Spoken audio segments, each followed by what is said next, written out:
In Mark 6, verses 30 to 45, Jesus feeds the 5,000 and sends his disciples away in a boat while he disperses the crowd.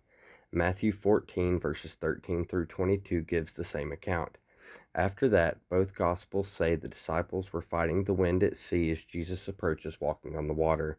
They said what Shaggy and Scoob might say, "It's a ghost." The older of the two Gospels, Mark, says Jesus told them, "Be not afraid," got into the boat, and the wind stopped. The later author of Matthew says that Jesus told them not to be afraid, adds the story about St. Pete walking on water. I know, an exemption of a story isn't a contradiction. I do find it interesting the earlier gospel didn't find it necessary to mention things like the zombies at Jesus' death and Peter walking on water, but not necessarily a contradiction. I'll say it's odd because I think I'd record those things. Back to the story. After the story of Peter walking on water, they get into the boat and the wind stops. Now it's the reaction that's in question.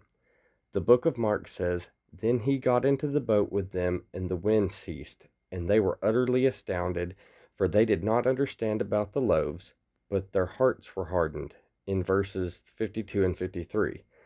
The book of Matthew says, "When they got into the boat, the wind ceased, and those in the boat worshipped him, saying, 'Truly, you are the Son of God,'" in verses 32 and 33.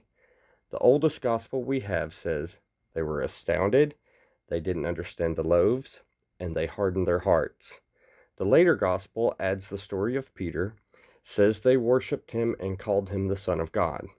At minimum, the end of those are conflicting accounts and can't really be harmonized. Would you agree?